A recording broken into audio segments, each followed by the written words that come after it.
OK, encore une autre fois.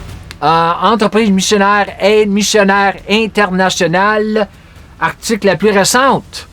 Alors aujourd'hui, le titre pour notre chaîne YouTube, c'est le succès spirituel. Oui, amen, le succès spirituel. Alors, j'ai marqué ici, quand l'apôtre Paul se qualifiait de pire des pécheurs, il parlait d'avant sa rencontre avec le Seigneur sur le chemin de Damas. Comment pouvait-il se dire pire des pécheurs alors qu'il adressait la plupart de ses épîtres aux saints en grec, qu'il avait reçu plus de révélations sur notre identité et notre nature en Christ que tous les autres apôtres et qu'il admettait même presque avec fierté, avoir prié en langue et travaillé plus que tous les autres apôtres réunis parce qu'ils n'avaient pas pris la grâce de Dieu en vain. OK? Et c'est aussi l'apôtre Paul qui a écrit 1 Corinthiens 3, 10 à 15, un passage incroyablement intéressant concernant le jugement du Christ. Il y a question du fondement qu'il a posé et de la nécessité de bâtir dessus. Ensuite, il aborde le sujet de ceux qui perdraient leur récompense, car leurs œuvres seraient consumées, c'est-à-dire que leurs œuvres ne seraient pas conformes au plan que Dieu avait établi selon Éphésiens 2, 10. Jésus a parlé d'accomplir les mêmes œuvres et d'en accomplir de plus grandes œuvres encore pour glorifier le Père, le succès spirituel. Ce n'est que mon opinion, bien sûr, non. Mais c'est ce que j'enseigne, car c'est ce que le Seigneur m'a enseigné, certainement, au fil des années, des ans, et cela a transformé ma relation avec Dieu. Alors, il y en a qui disent que le Paul, parce qu'est-ce qu'il a dit? Je suis le chef des pécheurs, le pire des pécheurs. Ben oui, mais il a dit cela parce qu'il parlait avant qu'il était sauvé. OK? Qu'est-ce qu'il faisait à l'Église, le corps du Christ? OK? Il les mettait en prison. OK? Tout cela. C'est ça qu'il parlait de. Le prochain ici. Plus vous prenez conscience de votre identité et de votre rôle en Christ Jésus, plus vous mûrissez spirituellement. Mûrir spirituellement. Et plus vous mûrissez spirituellement, plus vous marchez sur le pas de Jésus, accomplissant les mêmes œuvres que lui, et même des œuvres plus grandes. Le succès spirituel. Tant que vous ne voyez pas ces œuvres dans votre vie et votre ministère, vous ne mûrissez pas spirituellement. Vous restez un enfant de Dieu sans devenir pleinement son enfant spirituel ou fils, filiation. Différence des enfants et un fils. La maturité qui est nécessaire pour la transformation d'un petit bébé, un enfant et un fils. C'est là le critère décisif qui fait cruellement défaut à la véritable Église, la nouvelle création, le véritable corps de Christ. C'est ça qui manque dans l'Église. OK? Et c'est cela qu'il faut changer à travers de la réforme. Mon prochain ici.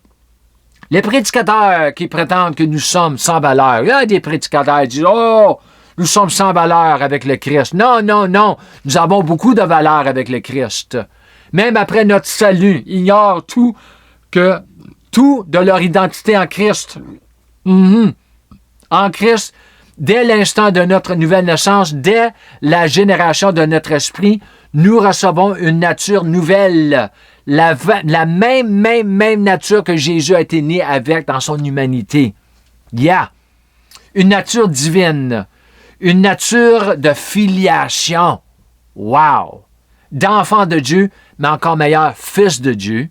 Saint, irréprochable, au-delà de tout reproche, la justice de Dieu, la droiture de Dieu dans notre union avec le Christ, le second Adam. Je pourrais continuer ainsi indéfiniment, mais je ne veux pas vous ennuyer. C'est un commentaire que j'avais fait à quelqu'un concernant son commentaire.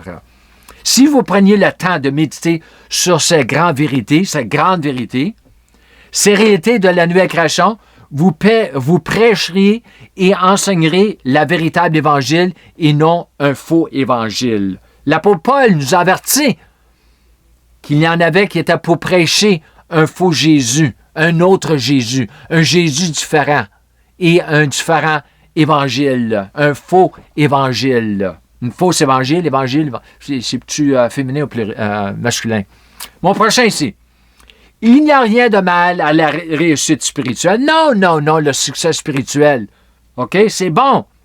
Jésus a toujours connu la réussite spirituelle et nous devons l'imiter en accomplissant les mêmes œuvres que lui et même des œuvres plus grandes encore en tant que son corps sur la terre par le même esprit. Il y en a qui disent « Oh non, le succès spirituel, ça va vous boutir que vous allez tomber dans l'orgueil. » Non, on n'a pas besoin. Oui, ça arrive, mais juste parce que les autres, ils tombent dans l'orgueil. Non, ça ne veut pas dire que moi, je dois tomber. Non, parce que Jésus a marché et sa marche m'appartient. OK? Parce que nous faisons partie de son corps. OK? Il est le chef du corps, il est la tête du corps.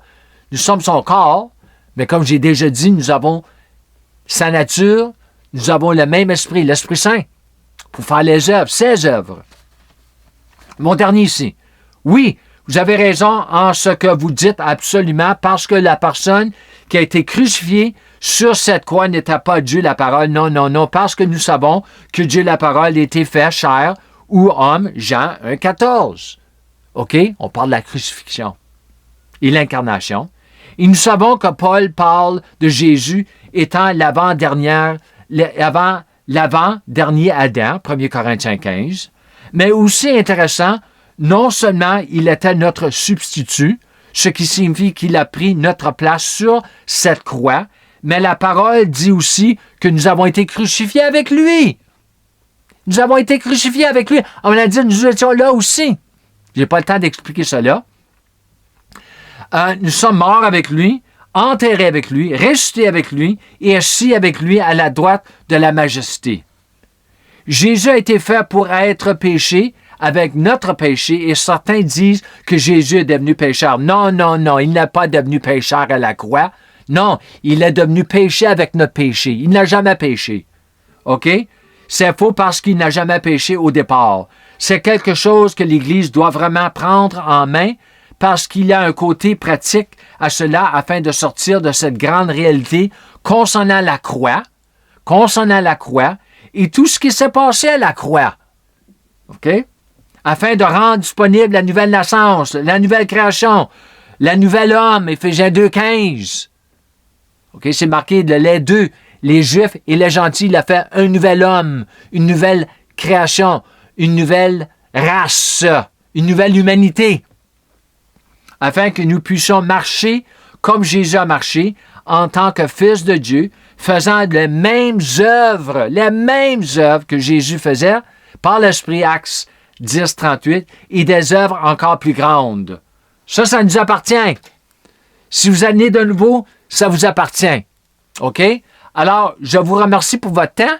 Et comme je finis tous mes enseignements, je vous encourage de marcher dans la plénitude de votre filiation pour le succès spirituel, en marchant dans la plénitude de la grâce de Dieu et de la foi de Dieu. Shalom et Amen.